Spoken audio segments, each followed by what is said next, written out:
press the bell icon on the YouTube app and never miss another update.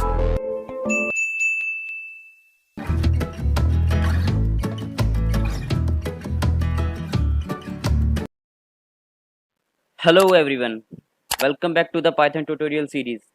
दोस्तों, आज के इस video lecture के अंदर हम कुछ इंपॉर्टेंट चीज़ें डिस्कस करेंगे, जैसे कि वेरिएबल्स, डेटा टाइप्स और एस्केप सीक्वेंसेस। तो बिना टाइम वेस्ट करे चलते हैं अब अपने पाइचार्म के अंदर। तो अब हम आ गए हैं हमारे पाइचार्म के अंदर। ये हमारा सेकंड लेक्चर है, तो मैं आज इसमें 2.py नेम से एक और फाइल बनाऊंगा। तो राइट क्लिक करेंगे, न्यू पे जाएंगे और पाइथन फाइल पे क्लिक करेंगे और फाइल का नाम देंगे TWO2 और मैं एंटर करूंगा। तो यहाँ पे अपनी 2.py नेम की फाइल बन चुकी है। सबसे पहले बात करेंगे वेरिएबल्स की। तो दोस्तों, वेरिएबल्स क्या होता है? वेरिएबल्स एक कंटेनर की तरह होता है जिसके अंदर आप अपना डेटा स्टोर करके रख सकते हैं। हमने लास्ट टाइम पे देखा था कि प्रिंट फंक्शन के अंदर हम जो भी हमें प्रिंट कराना था वो लिखते थे। जैसे लिखा कि प्रिंट फंक्शन ये। पर अगर मान लो कि कोई बहुत बड़ा पैराग्राफ है या कोई बहुत बड़ा आर्टिकल है और अगर हमें उसे बार बार प्रिंट करवाना है तो हम प्रिंट फंक्शन के अंदर उतना नहीं लिख सकते, या बार बार करवाना है, एक बार हम प्रिंट करवा भी दे तो बार बार के लिए तो हम उसे इतनी बार लिखेंगे नहीं। तो हम क्या करेंगे, सिर्फ उसे एक बार एक जगह स्टोर कर देंगे जिसको बोलते हैं हम वेरिएबल। तो वेरिएबल को सबसे पहले हमें डिक्लेयर करना होता है। तो डिक्लेयर करना बहुत सिंपल है, आप इसको किसी भी वर्ड से या किसी भी लेटर से डिक्लेयर कर सकते हैं। जैसे मैंने एक लेटर लिया A इक्वल्स टू, और इसके अंदर मैंने क्या लिख दूंगा, पाइथन प्रोग्राम। एक और वेरिएबल लेता हूं मैं B इक्वल्स टू, इसके अंदर मैं कोई भी नंबर ले लूंगा 856। एक और वेरिएबल लेता हूं मैं C इक्वल्स टू 98.6। अब यहाँ पे जो हमने तीन वेरिएबल लिए हैं, ये तीन तरह का डेटा स्टोर करते हैं। पहला मैंने आपको बताया था, ये जो भी डबल कोड के अंदर होता है वो हमारा होता है स्ट्रिंग टाइप का। ये 856 जो B के अंदर स्टोर है वो है हमारा इंटीजर टाइप का, और जो C के अंदर स्टोर है वो है 98.6। यानी कि मैं अब जब भी C प्रिंट करवाऊंगा तब तब वो 98.6 प्रिंट करेगा। पर अगर आपने यहाँ पे C की वैल्यू 78 दे दी तो यहाँ पे जो सेम वेरिएबल है वो दो वैल्यू के स्टोर नहीं कर सकता, क्योंकि जो C के अंदर आप अपनी लास्ट वैल्यू कौन सी थी 78, तो वो ये 98.6 वाली वैल्यू को हटाकर 78 रख देगा, यानी कि वैल्यू हो जाएगी ओवरलैप। अब हम प्रिंट कराकर नो वेरिएबल्स की वैल्यू, यहाँ से मैं C इक्वल टू 78 को हटाता हूँ। वेरिएबल को प्रिंट कराना बहुत सिंपल है। अगर हमारे वेरिएबल में वैल्यू है तो प्रिंट और सीधा वेरिएबल का नेम, फिर एंटर, फिर प्रिंट और सेकेंड वेरिएबल का नेम, और फिर प्रिंट और लास्ट वेरिएबल का नेम। अब हम राइट क्लिक कराएंगे और यहाँ पे लिखेंगे रन टू पे क्लिक करेंगे, और नीचे देखिए आउटपुट जो आपको आया है वो वही आया है जो हमारे वेरिएबल्स की वैल्यू थी। पहले हमने करा है प्रिंट A जिसकी वैल्यू थी पाइथन प्रोग्राम, फिर आया प्रिंट B जिसकी वैल्यू थी 856, और फिर आया प्रिंट C जिसकी वैल्यू थी 98.6। अब अगर आपको वेरिएबल और प्रिंट फंक्शन के अंदर कोई और स्ट्रिंग भी प्रिंट करवानी है, जैसे आपको लिखना है माई फर्स्ट वेरिएबल और डबल कोड लगा के कॉमा।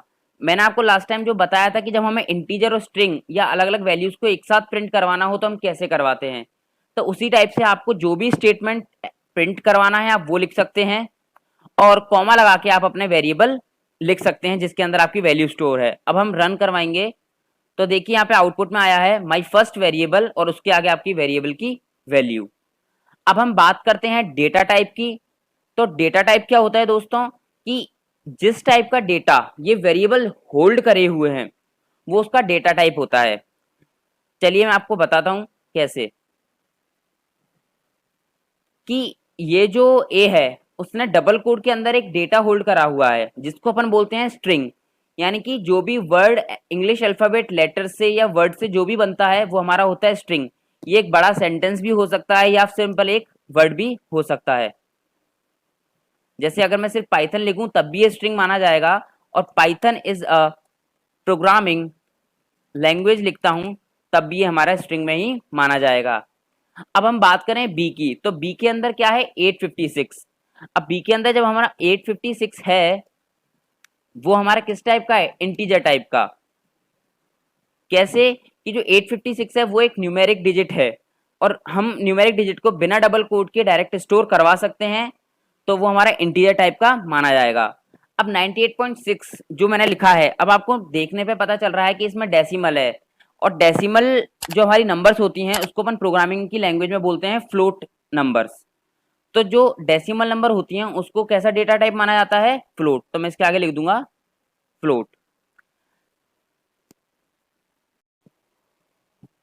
दोस्तों पाइथन की एक अच्छी बात यह है कि आपको यहाँ पे वेरिएबल के साथ उसका डेटा टाइप डिक्लेयर नहीं करना पड़ता। पर अगर हम बाकी प्रोग्रामिंग लैंग्वेज देखें जैसे सी, सी प्लस प्लस, तो उन्हें हमें वेरिएबल के साथ उनका डेटा टाइप लिखना पड़ता है। जैसे बी अपना इंटीजर टाइप का था तो हम ऐसे लिखते थे इंट स्पेस बी, पर यहाँ पे पाइथन जो है वो वेरिएबल में अपने आप डेटा टाइप को डिटेक्ट कर लेता है, तो यहाँ आपको डेटा टाइप उसके लिखने की ज़रूरत नहीं है। पर हाँ, अगर आपने 856 लिखा और इसको डबल कोड के अंदर बंद कर दिया, तो अब ये जो बी है वो हमारा इंटीजर टाइप का नहीं रहा, वो हमारा स्ट्रिंग टाइप का बन चुका है। चलिए एक बार हम डेटा टाइप को भी, इनके टाइप को भी प्रिंट करवा कर देखते हैं। तो इसके लिए हम प्रिंट फंक्शन में लिखेंगे टाइप, और ब्रैकेट के अंदर हम दे देंगे ए। टाइप एक इनबिल्ट फंक्शन है पाइथन के अंदर, जो आपका जो वेरिएबल जिस टाइप का डेटा होल्ड करे है वो उसका बता देता है टाइप की वो किस टाइप का डेटा है। अगर बी है तो हम लिखेंगे टाइप, और टाइप के पैरेंथेसिस के अंदर आ जाएगा बी। उसी तरह से हम लिखेंगे टाइप, और टाइप के पैरेंथेसिस के अंदर आ जाएगा सी। तो हमने सबसे पहले प्रिंट लिखा, फिर उसके पैरेंथेसिस लगे, और उसके अंदर टाइप, और टाइप के पैरेंथेसिस के अंदर सी। अब हम इसको राइट क्लिक करवा के रन करा कर देखेंगे, तो देखिए इसका आउटपुट आया ये। तो सबसे पहला आया क्लास str। मैंने आपको बताया था कि जो हमने डबल कोड के अंदर जो भी कुछ लिखा है वो सब कुछ किस टाइप का है? स्ट्रिंग टाइप का। तो स्ट्रिंग का यहाँ पे इसने शॉर्ट फॉर्म लिखा है str, जो ए का टाइप था। अब हम देखते हैं बी है अपना 856 जो कि है न्यूमेरिक डेटा। तो अभी बी का डेटा टाइप कैसा था? इंटीजर, जिसको उसने शॉर्ट में लिखा है इंट। और मैंने आपको बताया था कि जो सी है वो 98.6 यानी कि वो एक डेसिमल नंबर थी जिसको अपन बोलते थे फ्लोट, तो उसका क्लास कैसे आ गई? फ्लोट। पर हाँ, अगर आप 856 को डबल कोड के अंदर बंद करते हो और इसको फिर से रन कराकर देखते हो, तो यहाँ पर देखो आपका आउटपुट चेंज हो चुका है। सबसे पहले आया अपना str जो ए पहले से स्ट्रिंग में था, फिर जो अपना बी जो इंटीजर था यहाँ पे वो अब कैसा हो चुका है? स्ट्रिंग फॉर्मेट में। क्यों? क्योंकि हमने इसको डबल कोड के अंदर लिख दिया। डबल कोड के अंदर जो भी कुछ लिखा जाएगा वो सब कुछ आपका स्ट्रिंग फॉर्मेट में चेंज हो जाएगा, फिर उस पर आप न्यूमेरिक मैथमेटिक ऑपरेशन परफॉर्म नहीं कर सकते। अब हम बात करते हैं एस्केप सीक्वेंस की। अगर एस्केप सीक्वेंस की बात करी जाए तो बैकस्लैश होता है, उसको हम बोलते हैं एस्केप कैरेक्टर। जो बैकस्लैश है अगर अपन उसको सिंपल बैकस्लैश की तरह यूज करें तो शायद ये कोई अलग फंक्शनिंग ना दे, पर अगर हम इसको किसी भी कैरेक्टर या स्पेशल एक वर्ड के पहले लगा देते हैं तो ये उसकी पूरी फंक्शनिंग चेंज कर देता है। चलिए एक बार करके देखते हैं जो मैंने बोला अभी, कि अगर मैं लिखता हूं Python is a slash programming language और मैं ए को प्रिंट करवाता हूं, तो देखते हैं आउटपुट क्या आता है। देखिए आउटपुट बहुत सिंपल सा आया है कि इसने जो भी ए के अंदर था वो पूरा प्रिंट कर दिया है कि Python is A slash programming language. पर अगर मैं स्लैश के बाद एन लिख देता हूं, फिर देखते हैं कि आउटपुट क्या आता है। अब मैंने इसको रन करवाया तो देखिए इसका आउटपुट का जो फॉर्मेट था वो चेंज हो चुका है। इसने सबसे पहले रीड किया कि Python is a, then next line में इसने प्रिंट किया प्रोग्रामिंग लैंग्वेज। तो यही मतलब था एस्केप सीक्वेंस का, कि जो स्लैश और एन है उसकी फंक्शनिंग होती है न्यू लाइन की। यानी कि पहले सबसे पहले उसने रीड किया कि पाइथन इज ए और उसको प्रिंट किया, फिर उसने देखा स्लैश एन। स्लैश एन जैसे ही उसे मिला उसने कर्सर को नेक्स्ट लाइन पे मूव कर दिया और प्रोग्रामिंग लैंग्वेज को प्रिंट कर दिया।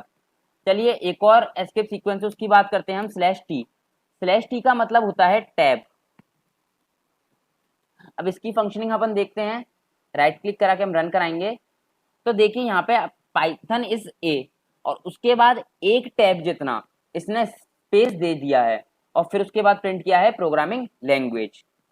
उसी टाइप से अगर आपको प्रोग्रामिंग को डबल कोड के अंदर प्रिंट करना हो तो आप कैसे करेंगे? अगर मैं डबल कोड के अंदर डबल कोड लगा देता हूं और राइट क्लिक करवा के रन करवाता हूं, तो देखिए यहाँ पे मुझे एरर आ चुकी है। क्यों? क्योंकि जो डबल कोड यहाँ पे शुरू हुआ था इस जगह पे वो यहाँ पे खत्म हो चुका है और इस वेरिएबल के अंदर कुछ भी नहीं है, क्योंकि प्रोग्रामिंग का फिर स्पेस और फिर इस डबल कोट के बाद लैंग्वेज है। अगर मुझे Python is a double quote के अंदर प्रोग्रामिंग चाहिए और फिर लैंग्वेज लिखा हो, तो इसके लिए मैं क्या करूंगा, एस्केप सीक्वेंस लगा दूंगा, जिससे क्या होगा कि डबल कोट की वैल्यू को रीड ही नहीं करेगा और डबल कोट को एज ए सिंपल प्रिंट कर देगा। चलिए अपन रन करा कर देखते हैं क्या होता है। तो देखिए अपना आउटपुट जैसा अपन चाहते थे वैसा आ चुका है। Python is a programming language और प्रोग्रामिंग अपना डबल कोट के अंदर है। एक और लास्ट बात जो मैं करना चाहूंगा वो है कमेंट्स।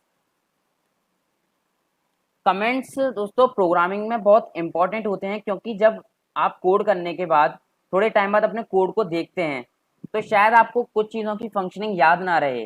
तो जैसे मैंने ऊपर लिखा है वेरिएबल्स, डेटा टाइप्स, तो अब अगर मैं यहाँ पे मैंने लिखा हैश और डेटा टाइप, तो मेरे प्रोग्राम ने इनको रीड नहीं किया, पर जब अपन प्रोग्राम देखेंगे तो अपन समझ पाएंगे कि यहाँ पे क्या हो रहा था। अगर मैं यहाँ से हैश हटा देता हूँ और इसको रन करवा कर देखता हूँ तो देखिए यहाँ पे एरर आ चुकी है डेटा टाइप्स में, क्योंकि डेटा टाइप्स ना तो अपना कोई वेरिएबल है और ना ही हम इसको कहीं प्रिंट करवा रहे हैं।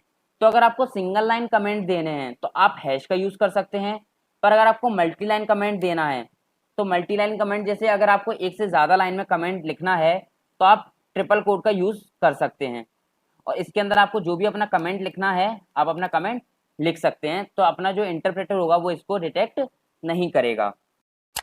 आज की वीडियो में सिर्फ इतना ही। नेक्स्ट वीडियो में हम स्ट्रिंग और इंटीजर्स के अरिथमेटिक ऑपरेशंस को डिस्कस करेंगे।